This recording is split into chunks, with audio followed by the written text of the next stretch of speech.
"What the fuck?" I whispered. A baby dragon. I'd never seen them before, but from what I knew about reptiles, this one couldn't have been more than a few days old. Standing in front of the double doors to my shelter, having groaned when I spotted the box when I parked, I was now stupefied.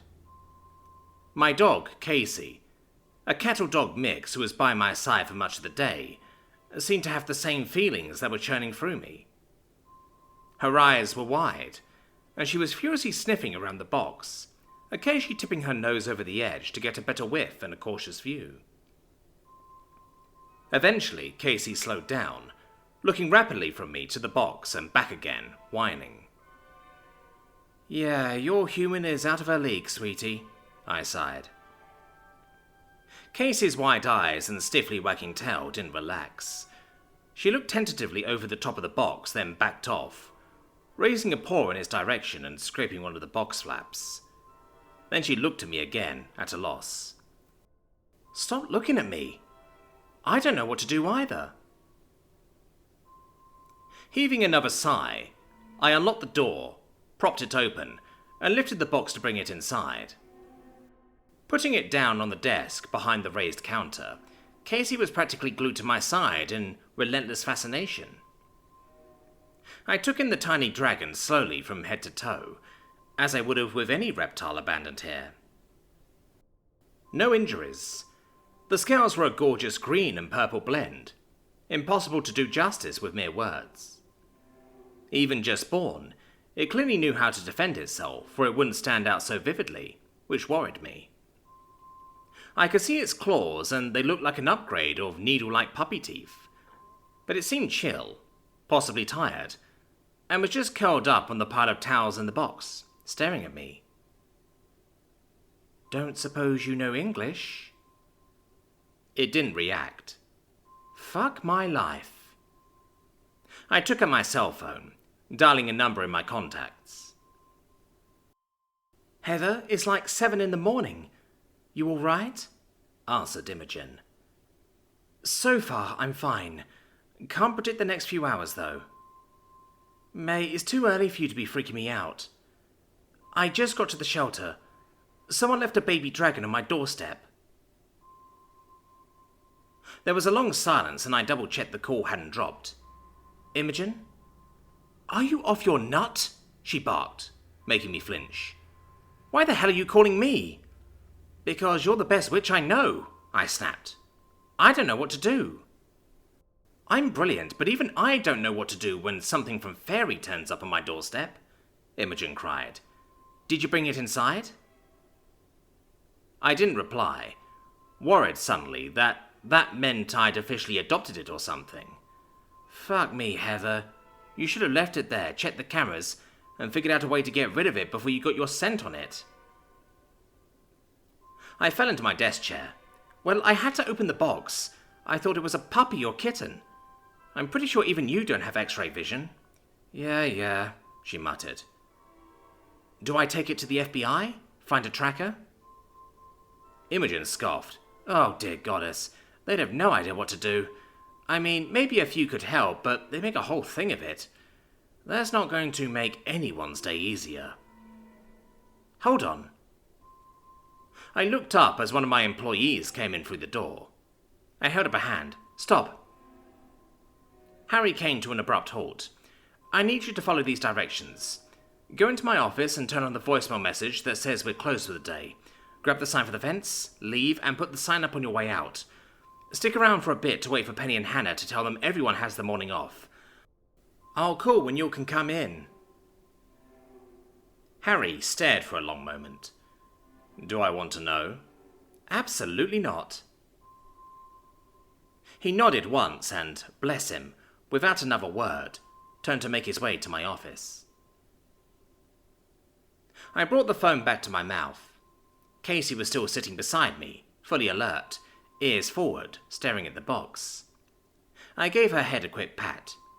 "Okay, so what would you do?" Imogen made a pained sound. All right. She let out a soft breath, and I let her pause as she presumably went through our options in her head. I don't want to leave you sitting there with it for the time it'll take me to get there. My mate Tarif is local to Santa Clarita. I'm going to give him a call and explain the situation. He'll come help get it back to where it needs to go. How's it look, by the way? You didn't mention anything bad. No, it looks fine. Healthy. Well, small blessings. All right, I'll call him. Good luck. Thanks.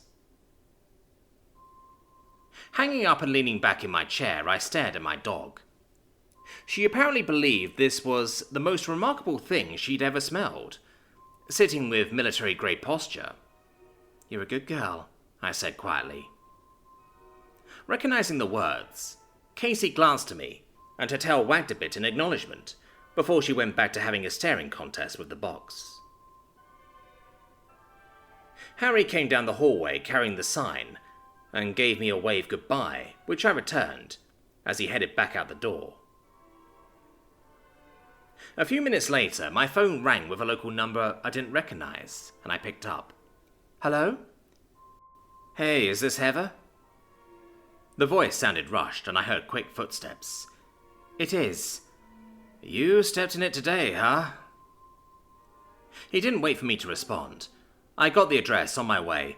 Should be there in 10 minutes. Do you have any fresh meat? Not dog food, real uncooked meat. It's okay if it's been refrigerated. Oh, yes, we keep some on hand for a few reasons. Good. Give it a nice big clump and a bowl of water. Then wash your hands thoroughly so you don't smell like food. That's it. Leave it in the box. Got it. My employee Harry is at the gate. And tell him I said to let you through. Gotcha. The instructions were easy enough, and I brought the box into the break room, with my canine bodyguard close to my heels. The dragon didn't seem starving, but let out a chirp of delight at the food, and happily took bites until it was gone. The dragon then had some water and went back to its previous position of curled up like a cat. I took the time to scrub my hands thoroughly enough to leave them red. Then I went to check the security cameras, but they weren't any use. The person had parked out of range of the cameras, and was wearing a sweatshirt, hoodie obscuring anything helpful. All I could tell was they were white and male, I guessed, from their gait. I brought the box back to the front desk, to wait for our guest. Wonder how big you get, I mused, staring at the dragon. After a few seconds, it closed its eyes, and I sat down at the adjacent table, letting out a ragged breath. We're not keeping it, I told Casey. She spared me a dismissive glance. Pulling out my phone, I did a basic search on dragons and what we knew about them. The short answer was not much. I guessed that a few hundred years ago, people were stupid enough to try to get dragons from fairy, but if they managed to do it, once the dragon was grown, they realized they'd fucked around and found out. There was one story of a man in Scotland who had brought one, and his legs were found in his backyard. Just his legs. The rest of him had been chomped off. Maybe the dragon, presumably Mama Dragon, hadn't been interested in digesting shoes. Since I was keen on keeping the top of my body attached to the bottom, my right leg started to bounce rapidly, and I started anxiously tapping my index finger on the table. Not your dragon, not your fault. You're trying to do the right thing here. We'll figure it out. It'll be fine. I spent the whole time waiting for Tarif, scrolling anxiously through what little information the internet had on dragons. Finally, I heard a car pull into the parking lot, and a door opened and shut. The door was unlocked, so he'd come right in. He looked about my age, early 30s, his dark hair tousled in a way that meant he'd rushed to leave, not in that attractive way guys overdo it with hair gel. There was a worn shoulder bag slung across his chest. I'd have to buy him a cake or something after this debacle was over. Where is it? Tarif asked, quickly walking over. I pointed to the box, and he came around the counter, briefly taking note of Casey's presence, and then peeked inside. Fucking hell, he breathed. There was a long moment where he just stared at it, and the deep emotion on his face was what I imagined had been on mine when I'd first laid eyes on the incredible animal. Then he blinked and shook his head. Okay, all right. He glanced around the room. Do me a favor. Lock your dog in another room. I don't want any interference. Tarif met my gaze. No chance of interruptions? No. Harry's turning employees away from the gate and we're closed. I'll put my phone on silent. Good, do that. He took the bag he brought with him off his shoulder. I went over to the open area between the front desk and the front door. I took out some high-value treats from the desk drawer and, after what must have been an agonizing choice, Casey reluctantly left the dragon's side and followed me into the break room. I tossed the handful of treats onto the floor, and she quickly darted over to start scooping them up. Shutting the door, I then returned to the front desk. Tarif was using a Sharpie to draw a large pentagram on the linoleum floor, and I blinked, then winced. Well, I've cleaned up much worse. Once he was done, he looked over to me. Bring the box over. I did so, and he pointed a few feet away from the circle. Put it right there. Sit down behind it. I nodded once and wordlessly obeyed. The dragon stared up at me, having woken at the movement. I stared back and couldn't help a small smile. This was crazy and dangerous, but like many things that held that description, was also one of the most extraordinary things that had ever happened to me. I looked up as Tarif stood in front of the box and took out a folding knife, carefully cutting the back of his left arm. I winced as he put the knife back in his pocket and took some of his blood with his other hand, crouching to press it to the edge of the circle. He proceeded to recite something, but it was too low and mumbled for me to make it out. Then he stood back up, taking a bandage from his pocket and putting it over the cut as he came to stand by my side. Waiting in silence, I looked up to him. What happens now? I just put out a request, he told me. Now we wait. It didn't take long. Perhaps 20 seconds later, a slice of light appeared in the air and opened to about the width of a door to reveal a man. Well, over 6 feet tall, with long brown hair. If he'd come straight off a set from Lord of the Rings, I wouldn't have been surprised. His clothes, including a thick black belt that held a kit bag of some kind, looked incredibly well made, and there was mud on his boots. He didn't meet the description of typical Fae, who were usually described as always ready for a black tie gala. Except his eyes. His striking brown eyes sent a shiver down my spine when they locked onto my gaze, and I froze like a deer in headlights. Good morning, Therese spoke quietly. He drew the Fae's gaze and I blinked rapidly, my breathing shallow. I'm ashamed to report that a human somehow came into possession of a newborn dragon. The circumstances and the perpetrator are unknown. The dragon was abandoned at a shelter for animals, this building, he noted, with a small motion of his hand. This woman, the owner, found it on the doorstep and called a witch, who called me. I rushed over to make contact with someone from the other world. I know you might not have the information we need, but out of 2 Fae I've spoken with, you're the one I thought best to contact. I wasn't sure if that meant this guy was likely to be more informed, or whether he was less likely to kill us. I see, the man growled. He slowly walked over to the box, and I tensed as he knelt in front of it, gazing at the creature. The dragon has been fed fresh meat and given clean water, Therese said. It looks in good health. The Fae pursed his lips, looking the animal over, and nodded once. Your hospitality is appreciated. He stood and looked back to Tarif, meeting his gaze.